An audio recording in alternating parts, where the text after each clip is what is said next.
Just diving a bit deeper into the controversy of things, when it comes to Port City, there are generally two sides. One which feels that we're losing our national identity, and the other side of the party who thinks that it will actually bring some economic benefits. What are your thoughts on the Port City matter? So in terms of Port City, right, I see it as bringing in a lot of economic benefits because you see, Port City is not something which is it's not a small project, right? It is part of the China's Belt and Road Initiative.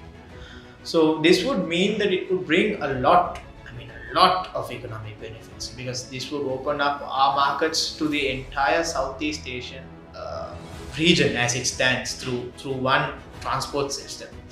This would mean that there will be a lot of corporates which are going to set up head offices here, right? Which would also indicate that there's going to be a lot of jobs which is going to happen, which is going to be opened up basically in the near future. Now, this is something which people, I believe, kind of fail or maybe don't want to agree to understand that actually Port City don't get me wrong. I do understand from where the second party comes from, but we have to look at things at the greater good, right?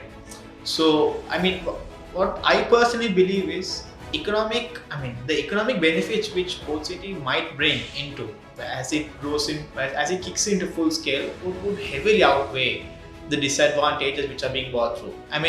Fundamentally, what we have to understand is this is eventually going to be owned by our own government, right? Provided we keep up with the lease payments, after a certain period of time, it is going to be owned by us. People did not think the same way when Singapore was growing up, right? Or when Malaysia was growing up. The roads which was owned by Malaysia was leased to China on a 99-year lease, and then it was recently bought back. Very recently bought back. I believe it was about 5 years ago. The mindset which they adopted long time before when Lee Kuan Yew was in power is something which we have to do now. It's true, we have to take it with a grain of salt, but then we have to look at it at the greater good. Because becoming penny wise, we can't be pound foolish. So that is something which people have to understand basically. Yes, I understand that there might be certain disadvantages, but the economic benefits clearly outweigh them. With its strategic location and state-of-the-art infrastructure, Sri Lanka's Port City is set to transform into a premier destination for international business and tourism.